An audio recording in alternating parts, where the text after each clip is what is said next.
Bây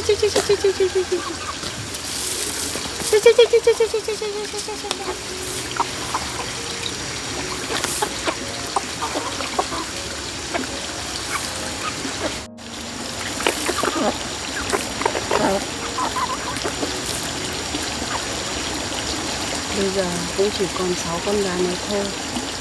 Mình cũng sẽ cố gắng nuôi cho nó thật lớn để trứng rồi ấp thành gà con nữa.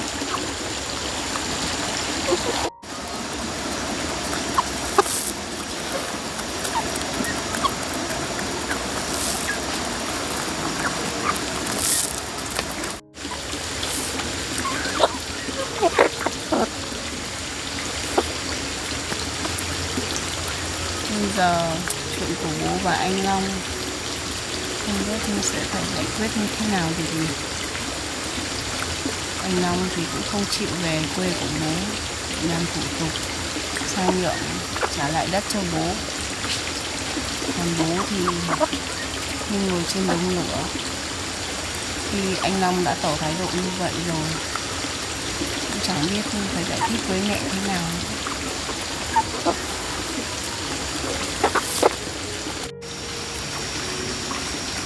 Không biết hôm qua bố về nhà anh Long có nói chuyện lại với anh ấy không nhỉ?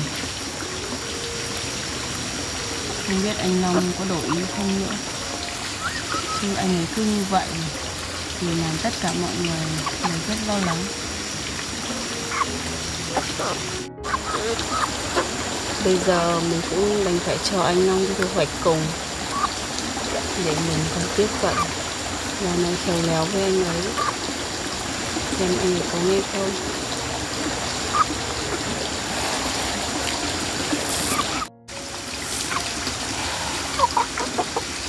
Tất cả cũng chỉ là do bố quá vội vàng thôi. Nên thôi, chuyện cũng đã xảy ra rồi thì mình cũng tìm cách giải quyết giúp bố chứ. Một mình bố thì cũng không thể làm được.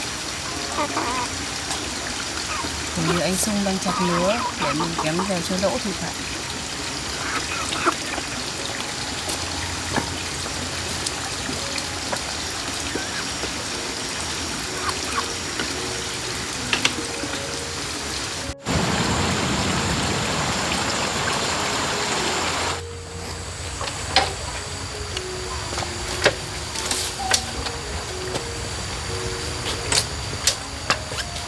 Anh chặt được nhiều lúa vậy không?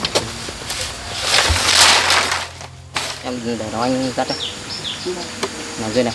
Hôm nay thì em cứ ở nhà đi. Hôm qua thì em trò chuyện Long đến đây thì em cũng đã biết rồi. Để anh đi làm là được rồi. Vâng ạ.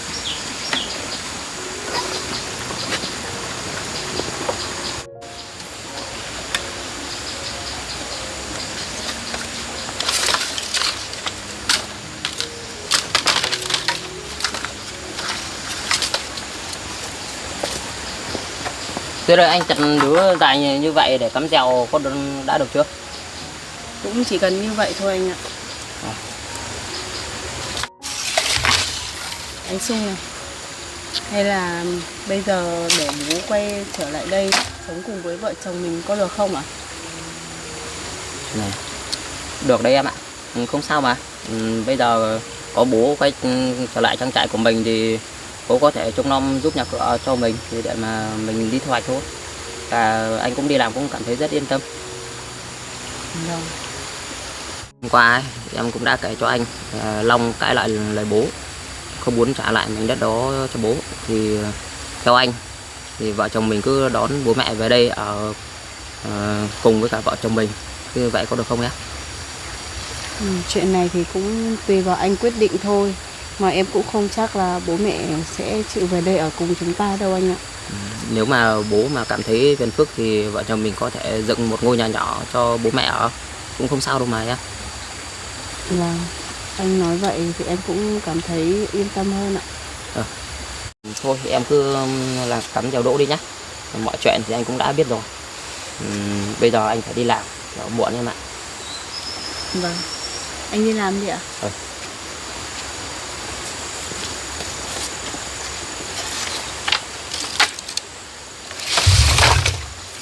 Tuyết ơi, em ở nhà đấy nhá, em không phải đi thu hoạch gì đâu. Nếu mà có chuyện gì thì em cứ gọi điện cho anh, thì anh sẽ xin phép sếp thì anh về đây luôn. Vâng ạ, anh cứ yên tâm đi làm đi. Anh đi đây.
Trước đây bố cũng có những lời nói không hay với anh Sông. Vậy mà anh ấy vẫn tốt, muốn xây dựng nhà cho bố mẹ ở đây cùng với mình nữa.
Trời lại mưa rồi, mình phải làm nhanh mới được.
Bây giờ làm thế nào để thuyết phục Long cho Long nó về quê mình, làm thủ tục chuyển lại mảnh đất đó cho mình.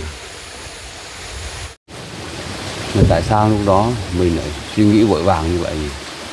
Mình vẫn cứ làm theo ý của mình không nghe theo lời của vợ mình và con Duyên nó nói. Đến bây giờ mình không biết làm thế nào. Nếu bây giờ mình về quê bố, chuyện nhượng lại mảnh đất đấy sang tên bố, thì chắc chắn bố cũng sẽ cắt đứt tình yêu với mình và đuổi mình đi. Như vậy sẽ không được. Mình sẽ không về quê bố đâu. Bây giờ tất cả mọi người đều không ai thích mình. Kể cả Duyên nữa, cô ấy cũng không muốn cho mình đi thu hoạch cùng. Chẳng có lý nào mà mình phải nghe theo họ cả. Mình cứ làm theo cách của mình. Long à? Dạ. Thế chuyện tối hôm qua bố nói chuyện với con thì con đã nghĩ lại chưa? Bố cứ từ từ đã. Làm sao mà bố phải vội vàng như vậy à? Con cũng đã hứa rồi. Con cũng sẽ về đó ở cùng bố mẹ và chăm sóc bố mẹ mà. Sao bây giờ bố lại vội vàng và đổi ý nhanh như thế ạ? Bố cũng không phải là không tin tưởng ở con, nhưng bố cũng muốn con chuyển nhượng lại miếng đất đó cho bố để cho mẹ con yên tâm thôi.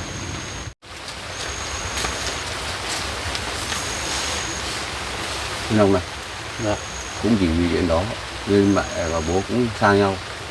Bây giờ bố cũng chỉ mong làm sao con nghĩ lại để con chuyển lại miếng đất đó cho bố, để cho mẹ con về với bố cho nó vui vẻ thôi, không có vấn đề gì khác đâu. Hay là hôm qua bố nghe được những lời con và Duyên có tiếng với nhau, nên bây giờ bố không còn tin tưởng và không muốn giao lại mảnh đất ở cho con nữa sao? Không phải vậy đâu con ạ, cũng chỉ vì là bố nghĩ về mẹ con thôi. Vâng, vậy thế bố cứ đưa mẹ về mảnh đất đó ở đi. Đó là mảnh đất của bố và mẹ mà. Con cũng không có quyền và con cũng không nói gì đâu ạ. Nhưng khi mẹ con hỏi tới quyền sử dụng đất đứng tên ai thì bố cũng không biết nói với mẹ con như thế nào cả. Còn bây giờ bố lại nói khác với những lời nói trước đây vậy. Bố đã nói với con là để mẹ về đây ở với Duyên. Sao bây giờ bố lại muốn đưa mẹ về quê ở cùng ạ? Thì bà ấy thì cũng vẫn là vợ của bố. Bố cũng chỉ muốn rằng để cho bà ấy vui, và cái mảnh đất đó thì con cứ chuyển lại cho bố đi. Sau này thì về già thì bố cũng vẫn là để lại cho con thôi, cũng không có ai ngoài khác đâu. Sao bố cứ nói vòng vo như vậy ạ? Lần nào sau này bố cũng sẽ chuyển giao lại mảnh đất đó cho con. Bây giờ mình cứ đi làm thủ tục thì nó cũng mất thời gian bố ạ. Bố cứ để ở đấy rồi để sau này con sử dụng ạ. Được này thì trước sau thì cũng vẫn về tay con mảnh đất đó, nhưng trước mắt thì bây giờ để cho mẹ con được vui vẻ thì tốt nhất là con nên làm thủ tục chuyển nhượng lại mảnh đất đó sang tên cho bố. Đâu bố ạ, con cũng đã quyết định như vậy rồi. Bố cứ về đó ở đi. Còn mảnh đất đó thì bố cứ để ở đó sau này để con sử dụng ạ. Còn nếu bố không muốn về thì bố cứ ở đây với con ạ. Có mỗi việc làm như vậy, chuyển nhượng lại tên mảnh đất đó cho bố mà con lại khó khăn với bố như vậy là sao? Sao bố cứ phải thúc giục con nhanh như vậy ạ? Trước đây con cũng đã nói rồi, chuyện đó thì cứ từ từ đi. Nhưng bố cứ vội vàng mà đi chuyển nhượng cho con. Bây giờ bố lại quay lại để trách móc con à? Chính vì lúc đó thì bố cũng rất tin tưởng ở con, nhưng bố làm chuyển nhượng lại mảnh đất đó cho con thì bố cũng không hỏi ý kiến của mẹ con, nên bây giờ mẹ con cũng ở xa bố, thì bây giờ bố cũng chỉ làm sao mong con nghĩ lại để mà chuyển lại cho bố đi. À, thì ra là lúc trước bố tin tưởng con, còn bây giờ thì bố không còn tin tưởng con đúng không ạ?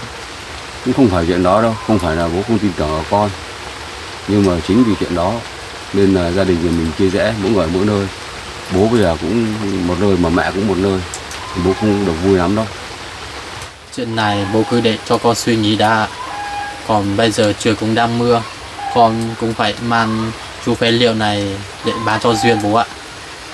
Duyên nó có thu mua phế liệu đâu mà con bán cho Duyên. Việc của con thì con tự biết lo liệu ạ, bố không phải lo đâu ạ. Bố cứ ngồi ở nhà chờ con đi kiếm tiền rồi mang về đây nuôi bố ạ. À thì ra là ý của con nói là bố tới đây để mà ăn bám vào con đúng không? Ý của con không như vậy đâu bố ạ. Thì ra là hôm nay bố mới hiểu được tấm lòng của con.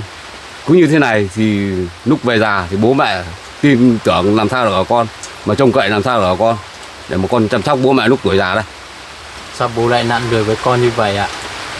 Chẳng phải trước đây bố nói với con đi tìm kiếm một việc làm để có thu nhập ổn định sao? Bố cũng đã nói với con là làm sao con kiếm một công việc ổn định để mà làm, sau này nó có thu nhập nhiều để con còn lo từ cuộc sống của con, chứ không phải là để mà nuôi bố trước mắt bây giờ đâu. Thôi bố ạ, con cũng hơi lỡ lời nên bố thông cảm cho con ạ. Thôi bố cứ ngồi ở đây đi để con mang số phế liệu này bán cho Duyên ạ. Thôi con cũng đã nói với bố như vậy rồi thì bố cũng không ở đây với con đâu, bố ở chỗ khác. Sao bố phải làm như vậy ạ? Nếu bố không ở đây với con thì con cũng sẽ không chịu nhường lại mảnh đất đó cho bố đâu. Con nói như vậy là sao? Con đang thách thức bố đấy à? Con không có ý như vậy đâu ạ. Bố cứ ngồi ở đây và suy nghĩ những lời nói của con đi. Bây giờ con phải tới nhà Duyên và bán chút phế liệu đấy cho cô ấy đây. Nào, nào.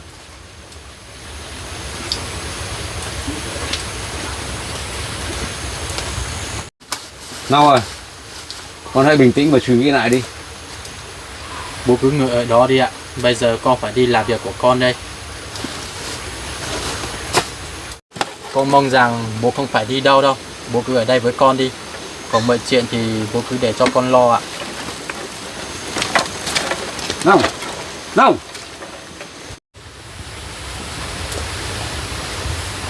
Bây giờ mình phải làm thế nào đây? Nói nặng với nó cũng không được, mà nói nhẹ cũng không được, rất khó. Tự nhiên bây giờ mình lại sống phụ thuộc vào nó đấy. Nó bảo mình làm thế nào mình phải nghe theo nó đấy. Sau này nhỡ là nó mất mảnh đất đó thì mình cũng không biết ăn nói với vợ mình như thế nào, còn trong dòng họ anh em nữa. Bây giờ làm cách nào để mình thuyết phục nó để cho nó chuyển nhượng lại cái mảnh đất đó cho mình. Đấy là một chuyện rất khó, khó mà làm được ấy. Hay là bây giờ mình về quê, mình nói chuyện này với bà ấy để bà ấy xem như thế nào. Nhưng mà cũng không được. Nếu mình về nói chuyện với bà ấy, bà cũng rất buồn, bà cũng không thể làm gì được. Thôi mình làm ra thì mình cũng phải tự mình giải quyết, chứ không nói chuyện với bà ấy đâu.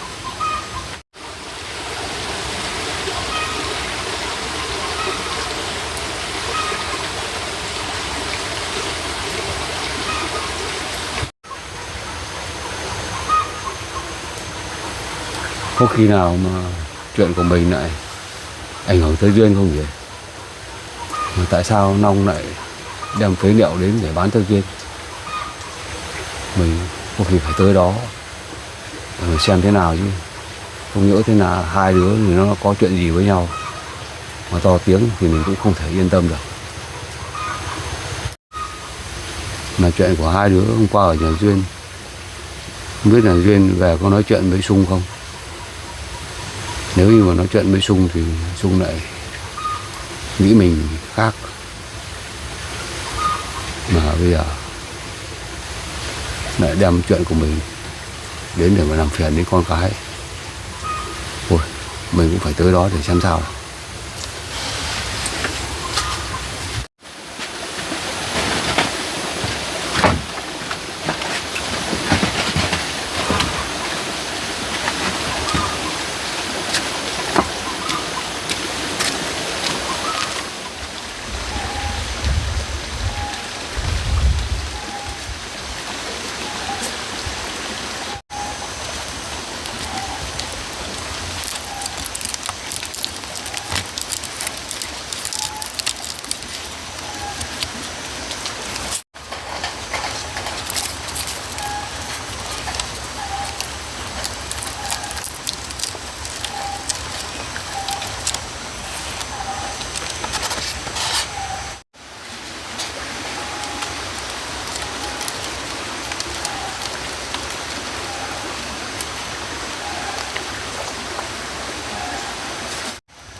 Nhân tiện chuyện này, mình mang chỗ phế liệu này đến bán cho Duyên.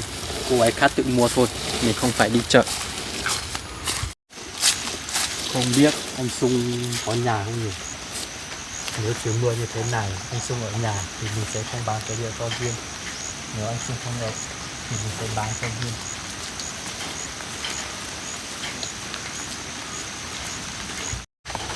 Duyên à, mưa thế này cô không đi thu hoạch sao? Anh tới đây làm gì vậy? Còn mang theo nhiều phế liệu thế. Mang tủ phế liệu này đến cho cô để cô mang ra chợ bán giúp tôi. Cái gì cơ? Anh bảo tôi đi bán phế liệu cho anh á? Tôi làm gì có thời gian? Tôi cũng đã nói với cô rồi, nếu cô không chịu hợp tác với tôi thì tôi cũng sẽ bán mảnh đất của bố đi. Anh dám làm như vậy sao? Anh đang dọa tôi à? Nói thật đấy, tôi không đùa đâu. Đây cũng là do cô ép tôi, cô không muốn giúp đỡ tôi. Nhưng không có nghĩa là anh lại phải bán mảnh đất của bố đi như vậy đâu. Anh làm như vậy có đúng với bố không? Tôi thấy thật uổng công khi bố đã tin tưởng anh. Bố đúng là đã tin tưởng lầm người rồi. Cô đừng có nói như vậy. Cũng là do cô ép tôi nên tôi mới làm như vậy thôi mà. Công việc của anh thì anh phải tự lo chứ. Tôi làm sao mà có thể ép anh được. Anh nói với tôi là anh không quen với công việc thu hoạch và đi chợ. Vậy công việc anh đi thu nhặt phế liệu anh cũng đã làm quen rồi. Thì anh nhặt được một tải rồi thì anh cứ mang ra đó mà bán đi. Tôi cũng đâu có quen với việc này đâu.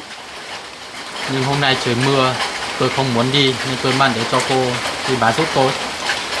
Anh biết trời mưa, chẳng lẽ tôi lại không biết trời mưa hay sao? Hãy tự đem số phế liệu này đi bán đi. Tôi sẽ không đi bán cho anh đâu.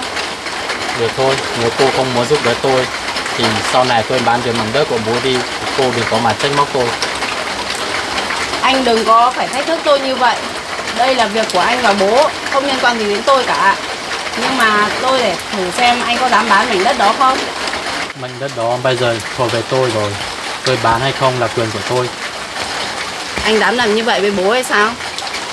Bố đã tin tưởng anh nên mới giao cho anh như vậy. Vậy mà anh lại có suy nghĩ rằng sẽ bán miếng đất của bố mẹ đi rồi à? Bây giờ chỉ còn mấy cách là cô đi bán chỗ phế liệu này cho tôi. Rồi tôi sẽ không có ý định bán mảnh đất của bố đi. Thôi được rồi. Thế chỗ phế liệu này anh định bán với giá bao nhiêu tiền vậy? Chỗ này tôi lấy 200.000. Cái gì cơ? Có một chút như thế này mà anh đòi bán 200.000 sao? Tôi không bán được đâu. Tôi không cần biết cô bán thế nào thì tùy cô. Nhưng chỗ này tôi phải lấy 200.000. Tôi lấy số tiền này về để nuôi bố. Anh còn nói như vậy nữa hay sao? Chỗ phế liệu này tôi đi bán cùng lắm cũng chỉ được 50.000 hoặc là 70.000 thôi. Làm sao mà bán được 200.000 nữa? Tôi không cần biết cô bán thế nào thì tùy cô. Ý của anh là muốn tôi mua phế liệu của anh với giá cao hay sao? Nhưng thôi được rồi, chỉ cần anh không bán mảnh đất của bố thì tôi cũng sẽ đồng ý mua chỗ phế liệu này cho anh. Cô đang hiểu ý tôi rồi đấy. Cứ coi như ngày hôm nay tôi mất tiền với anh. Nhưng anh Long này, anh nói thì anh cũng phải giữ lời đấy nhá. Anh không được nuốt lời đâu. Được thôi. Nhưng tôi cũng chỉ hy vọng rằng sau ngày hôm nay anh đừng tới đây làm phiền tôi nữa nhé. Chuyện này để tôi về tôi suy nghĩ đã. Hôm nay cũng biết vậy thôi. Anh còn phải suy nghĩ cái gì nữa? Nói như vậy có nghĩa là anh vẫn muốn làm khó tôi hay sao? Thôi, cô đưa tiền cho tôi đi để tôi còn về. Đây, tiền đây. Anh hãy cầm lấy rồi về đi, đừng tới đây làm phiền tôi nữa. Tiền gì vậy Ân? Bố ạ, tiền này là con đưa cho anh Long, bởi vì anh Long mang chỗ phế liệu này đến để bán cho con với giá đắt đây bố ạ. Anh ấy nói rằng anh ấy cần tiền để mang về để nuôi bố đấy ạ. Đâu? Chuyện này là thế nào? Mà bố cũng có cần con phải nuôi bố đâu. Mà con nói như vậy thì để cho Duyên nó hiểu lầm bố thì sao? Con cũng đã nói trước với bố rồi mà. Con mang chỗ phế liệu để bán cho Duyên để con lấy tiền nuôi bố. Trời mưa thì bố cứ ở nhà đi ạ. Xong bố cứ tới đây làm gì ạ? Duyên, thế nào bán cho con số phế liệu đấy là bao tiền? Anh Long mang chỗ phế liệu này tới đây muốn con mua với giá 200.000 đấy bố ạ. Nhưng con nghĩ rằng chỗ phế liệu này cũng chỉ khoảng 70.000 là cùng thôi ạ. Sao con lại làm như vậy? Mà Duyên cũng không phải là người thu mua phế liệu đâu, mà con đem xuống đây để mà ép Duyên mua với giá đắt như vậy. Lúc đầu anh ấy cũng mang chỗ phế liệu này tới đây bảo con đi bán hộ, nhưng con không đồng ý. Anh ấy lại nói rằng chỗ phế liệu này anh ấy bán với giá 200.000 và muốn con mua lại. Lúc đó con cũng định gọi điện cho anh Sung để về xử lý rồi, nhưng anh Long lại nói với con rằng nếu con không nghe thì anh ấy sẽ bán mảnh đất của bố đi đấy ạ. Là có cả chuyện đó nữa vậy à? Long, con hãy giải thích cho bố nghe đi. Mà chuyện này là chuyện riêng giữa bố và con. Tại sao con lại đem xuống đây để làm phiền Duyên là thế nào? Con không có ý như vậy đâu bố ạ. Mà con cũng đâu nói như thế đâu. Duyên à, chắc là cô hiểu nhầm tôi rồi. Tôi không có ý như vậy đâu. Bây giờ có bố ở đây mà anh không dám thừa nhận những gì anh đã nói với tôi hay sao? Tôi không nghe nhầm đâu. Long, bố yêu cầu con trả lại tiền cho Duyên và đem cái số phế liệu này về đi bán. Được thôi bố ạ. Đây, cô cần lấy số tiền này đi. Nhưng cô phải nhớ những gì mà tôi đã nói. Tôi sẽ làm. Bố cũng nghe anh Long nói rồi phải không ạ? Con không hề nghe nhầm đâu. Anh Long cũng đang có ý định bán mảnh đất của bố đấy ạ. Thảo nào, khi sáng bố cũng nói chuyện với Long là làm thủ tục chuyển nhượng lại miếng đất cho bố, nhưng Long không nghe. Long, con cũng có ý đồ bán miếng mảnh đất đó của bố hay sao đấy? Con không có ý như vậy đâu bố ạ. Con đã nghe Duyên nói gì chưa? Bố cũng nghĩ rằng Duyên nó nói tất cả đều là sự thật. Mà như theo bố thì không ai đang mua cái tải phế liệu kia tới đến 200.000.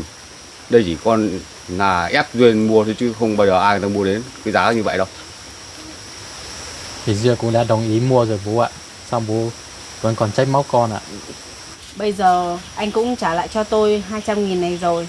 Thì số phế liệu kia là của anh. Anh hãy mang đi mà bán đi. Xem anh có bán được 200.000 không nhá. Tôi cũng không muốn nói nhiều với anh nữa đâu.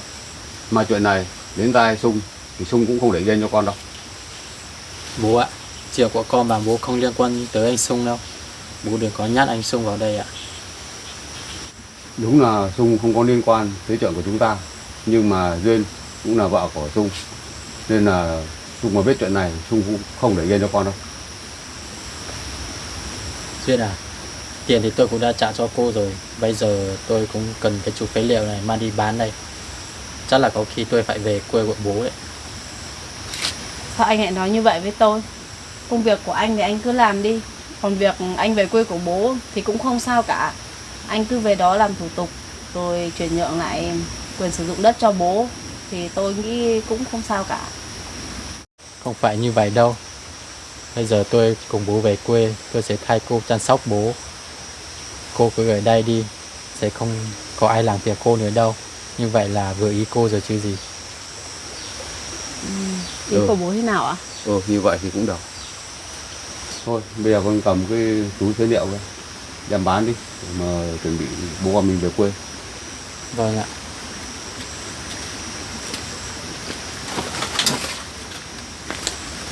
Đi thôi bố. Long ơi. Dạ. Con cứ đi bán cái số phế liệu đó đi chứ. Để bố lát nữa bố về bố thu xếp đồ đạc thì sáng mai bố con mình lên đường về quê. Vâng ạ. Khó khăn lắm anh Long mới chịu đồng ý để về quê. Bố lựa nói khéo léo để anh Long anh đồng ý làm thủ tục trao trả lại quyền sử dụng đất cho bố nhé. Bố cũng đang nghĩ như vậy mà. Thôi bây giờ bố cứ ra ngồi ở ghế đi ạ. Con có chuyện muốn nói với bố.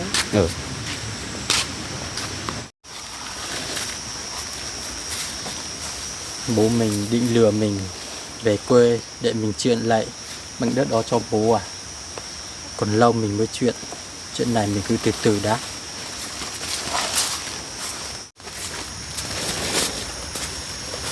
Đáng lẽ ra chú phế liệu này Duyên cũng đã mua của mình 200.000 rồi, mà bố tới đây bố lại trách móc mình, bảo Duyên đừng có mua và trả lại tiền cho cô ấy nữa. Thế thôi mình cũng không lấy nữa.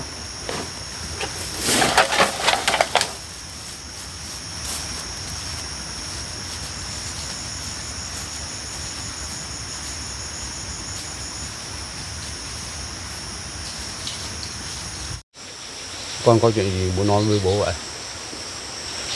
Bố ạ, hôm qua con cũng đã nói hết mọi chuyện cho anh Sung nghe rồi. Sáng nay anh Sung cũng có nói với con là muốn đón bố mẹ về đây ở. Anh Sung sẽ dựng cho bố mẹ một ngôi nhà ở cạnh đây để cho bố mẹ ở cùng với vợ chồng con cho vui ạ. Ý của bố thế nào ạ? Sung nghĩ như vậy thì cũng được, nhưng bây giờ trước mắt là bố cũng muốn giải quyết cái việc của Long cho nó xong đi đã. Từ khi mà bố không nhận Sung gọi bố là bố thì bố cũng chưa lần nào gặp để mà nói chuyện với Sung được. Mà bây giờ con lại nói là bố về đây ở với vợ chồng nhà con thì bố cũng rất ngại.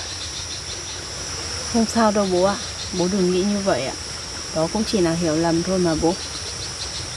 Còn chuyện của anh Long thì con nghĩ rằng bây giờ bố cứ hãy nói chuyện mềm mỏng với anh ấy để cho anh ấy suy nghĩ và biết đâu anh ấy sẽ đổi ý trả lại đất cho bố ạ.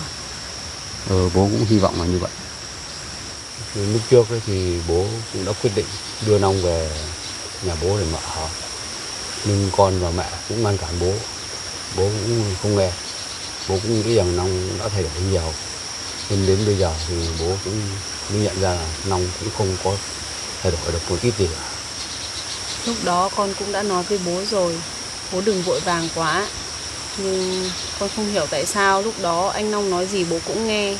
Và đến mức bố đón anh ấy về, rồi bố lại vội vàng trao quyền sử dụng đất cho anh ấy nữa. Bây giờ mọi chuyện trở lên rất rắc rối và khó giải quyết bố ạ. Bố cũng đã từng nghĩ rằng bố sẽ cắt đứt tình cảm bố con với Long.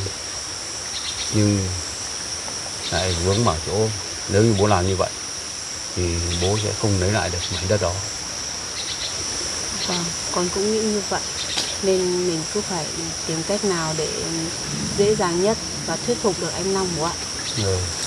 Bố ơi, chuyện này có nên nói cho anh Sung biết không ạ? Biết đâu anh ấy cũng có thể giúp được cho bố. Theo như bố nghĩ rằng là cũng không nên nói cho Sung biết. Bởi vì chuyện này là chuyện riêng của bố. Thì bố tự giải quyết. Còn bây giờ mà con nói cho Sung biết thì bố nghĩ rằng Sung cũng không giải quyết được vấn đề gì đâu. Vâng. Sung hôm nay vẫn đi làm hả con? Vâng ạ. Mà hôm nay con có đi thu hoạch không? Hôm nay con không đi thu hoạch bố ạ. Từ hôm con nói chuyện với anh Sung là anh Long muốn đi thu hoạch và đi chợ cùng với con. Anh Sung cũng nói với con rằng ở nhà một vài ngày để xem anh Long có thể làm gì được con ạ. Vậy à? Vâng. Con cứ tưởng làm như vậy thì anh Long sẽ không tới đây làm phiền con nữa. Nhưng con cũng không ngờ rằng hôm nay anh ấy lại mang chỗ phế liệu đó tới đây để ép con phải mua với giá đắt như vậy đâu ạ. Long làm như vậy thì cũng không được đâu ạ. Vâng, nhưng cũng chỉ là do anh ấy nói muốn bán mảnh đất của bố nên con cũng đành phải mua thôi ạ. Cũng tại vì bố cũng nghĩ rằng là Long nó thay đổi nhiều. Nhưng đến giờ này thì Long cũng không thay đổi một chút nào cả, mà còn tồi tệ hơn ngày trước. Con cũng thấy như vậy đấy bố ạ. Nhưng thôi, bây giờ mọi chuyện đã thế rồi. Anh Long cũng đã đồng ý về quê rồi. Bố hãy về chuẩn bị đi. Anh ấy đi bán phế liệu xong thì bố và anh ấy cũng dọn dẹp để về quê cho sớm ạ. Thì cũng được. Bố đi cẩn thận bố nhé. Bố về nhá. Vâng ạ.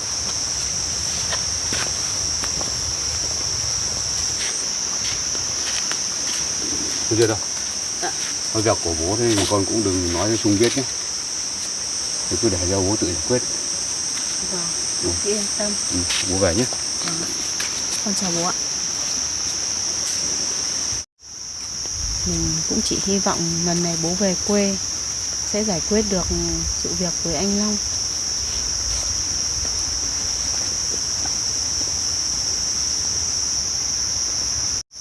Đấy, thằng Long nó bảo đi bán phế liệu mà sao nó lại bỏ ở đây là nằm. Ý định của nó không biết như thế nào nữa đây. Thôi mình cứ đem cái tải phế liệu này về.